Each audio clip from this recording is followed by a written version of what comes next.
Sénat de la République est heureux de vous accueillir, Monsieur le Premier ministre, ainsi que les membres de votre gouvernement.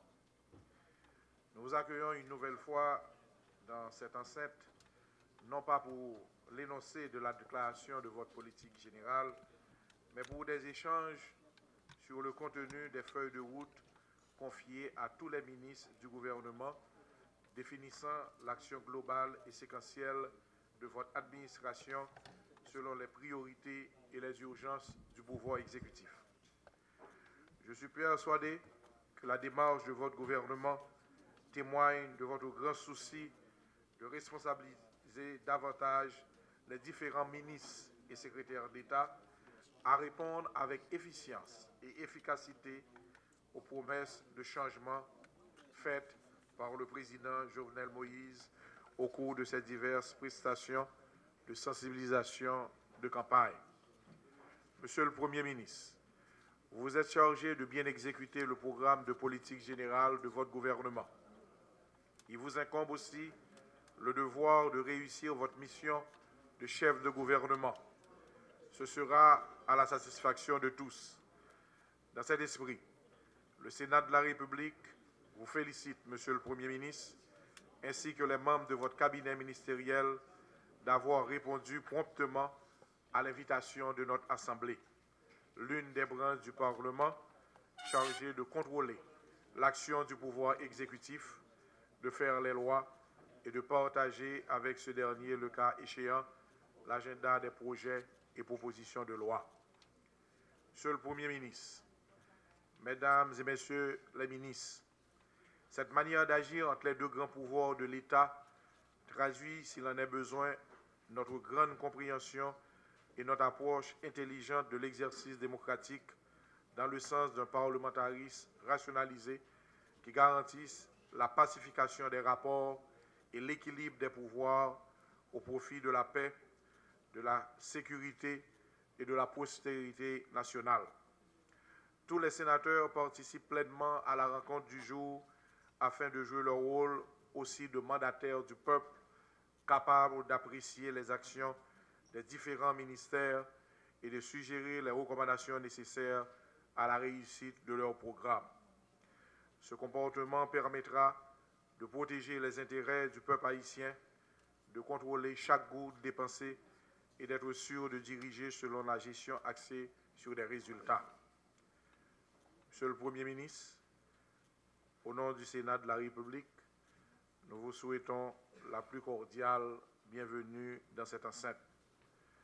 Je vous invite maintenant à faire un bref exposé sur les idées fondamentales et essentielles qui sous-tendent les feuilles de route en prélude au débat auquel tous nous participons au nom de l'intérêt général et pour la meilleure information du peuple haïtien tout entier qui nous écoute et qui nous regarde.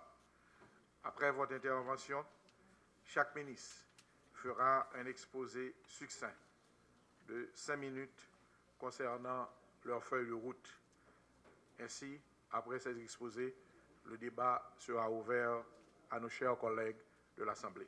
Je remercie les sénateurs d'avoir invité le gouvernement pour discuter du contenu des feuilles de route, lesquelles avaient été annoncées dans ma déclaration de politique générale. Cette invitation du Sénat répond à une exigence constitutionnelle, celle qui consacre le rôle de contrôle de l'action gouvernementale par les deux composantes du Parlement. Suite à la distribution des feuilles de route, j'ai passé des instructions à chaque ministre de mon cabinet ministériel de préparer un plan opérationnel pour l'exécution des recommandations mentionnées dans ce document. Certes, pour répondre aux aspirations de la population qui vous a voté, le gouvernement se mettra à votre disposition durant toute l'exécution de ces plans d'action. Maintenant, Il est arrivé le moment de passer la parole aux ministres qui vont défiler au pupitre pour une courte présentation et pour répondre aux éventuelles questions sur leur plan d'action. Encore un merci au président du Sénat, aux honorables membres du bureau et à chaque sénateur pour l'attention qui nous sera accordée en cette importante séance. Nous avons rencontré les différents partenaires techniques et financiers pour réorienter les fonds alloués et pour leur articulation avec les priorités gouvernementales. Il va sans dire que, pour ce qui a trait à l'élaboration et au suivi du programme d'investissement public, nous avons à améliorer la gestion stratégique de l'investissement public en fournissant l'encadrement nécessaire à la préparation de bons dossiers de projets pour leur inscription au PIP. Nous avons rencontré différents ministres pour voir si le programme d'investissement public présenté par chaque secteur concorde aux priorités gouvernementales et à la vision du président de la République. Les objectifs spécifiques sont déclinés au point 5 par grand axe d'intervention. Il y a lieu de dire, pour terminer, qu'au dernier point du plan se retrouve la matrice des actions prioritaires retenues pour être entreprises. Elle comporte 6 colonnes et fournit pour chaque action des informations sur les responsables de la mise en œuvre, les délais pour sa réalisation, les moyens à rendre disponibles pour son implémentation, le produit, résultat attendu, les risques qui pourraient constituer un obstacle à l'obtention du produit résultat. Le plan couvre la période avril-septembre 2017. Toutes les actions sont donc programmées sur cette période. La dynamisation et le renforcement de la place d'Haïti dans les organisations internationales suppose en plus l'élaboration d'une politique de conscientisation du rôle d'Haïti dans ces espaces et surtout la préparation d'une cohorte de techniciens et d'experts dans tous les domaines et de leur capacité de briguer les différents postes de direction de ces organisations. Il faut également courtiser les sous-groupes et groupes régionaux et négocier tous les votes de façon à s'assurer d'un bénéfice pour le pays. Oui, c'est 1 minute. Ça va vite. La construction avec nos partenaires de programmes de recherche et de formation dans les domaines de l'agriculture biologique, des biotechnologies de la santé, de l'éducation, suppose un vaste programme de recherche avec des laboratoires hautement techniques et bien équipés et des techniciens compétents et bien préparés. L'idée également de faire de nos ambassades et des consulats de véritables agences de marketing et de promotion de nos richesses culturelles, artistiques demande une réorganisation totale du personnel des grandes missions et une division du travail qui attribue à chaque agent des responsabilités précises et des obligations personnelles et crée en lui-même une conscience nationale et pratique afin de travailler pour le bien-être de la majorité et le développement du pays.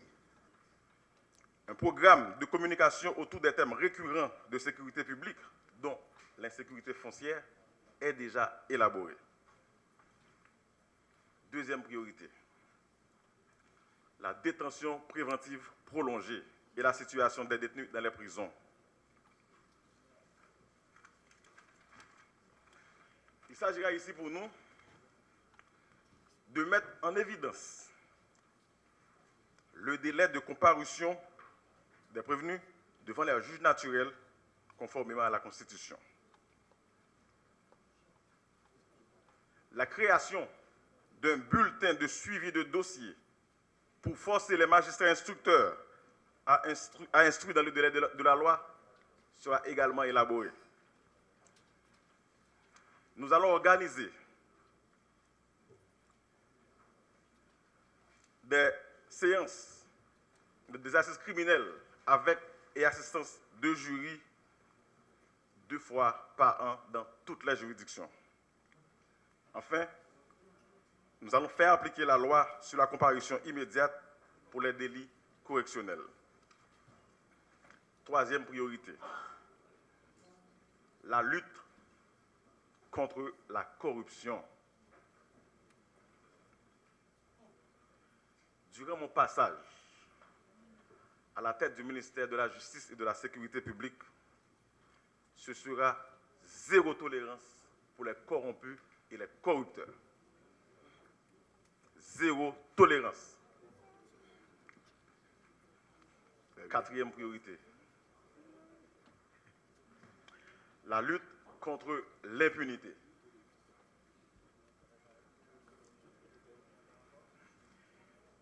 Que vous soyez nègre ou mulâtre, haïtien ou étranger,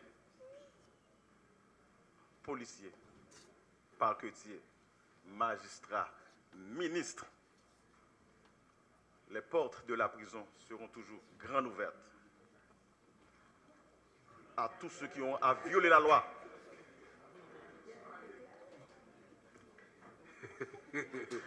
Donc, vous avez compris. Vous avez compris. Il vient du Grand Nord. Vous avez compris. Donc, je suis ici pour travailler. Il nous faut un autre modèle de justice dans ce pays. Et je vous assure, je vais agir. Merci. Nous avons également à soumettre un plan quinquennal qui est également assorti d'un budget et dans lequel nous aurons la séquence des actions que le ministère de la Défense compte entreprendre. Et à ce sujet, nous avons soumis hier au chef de l'État et au Premier ministre, peut-être qu'ils n'ont pas encore reçu la documentation, un plan de recrutement pour un effectif de 500 hommes de troupes à commencer tout de suite. Parce que le départ de la MINUSTAH nous interpelle et il faut commencer à mettre en œuvre ce premier contingent avec d'abord, il faut créer un haut commandement pour les hommes de troupes. Parce qu'il est important qu'une institution militaire doit être basée sur des principes tels que le commandement et l'esprit d'obéissance au règlement.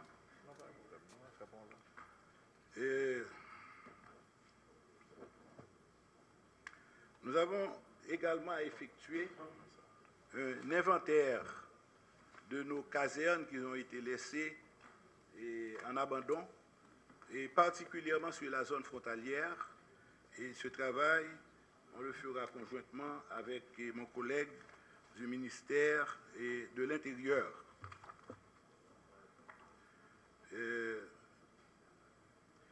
Pour pouvoir également travailler assez vite, nous avons déjà 2 bases de la MINUSTAH des troupes de la MINUSTAH qui sont parties, dont l'une se situe à Gressier et une autre dans l'Artibonite.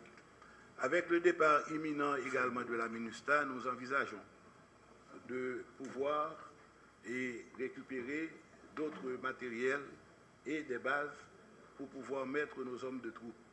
Peut-être que, comme mon collègue des Affaires étrangères qui fait l'interface avec les missions diplomatiques, à ce moment-là, travaillera avec nous pour pouvoir arriver à cet objectif.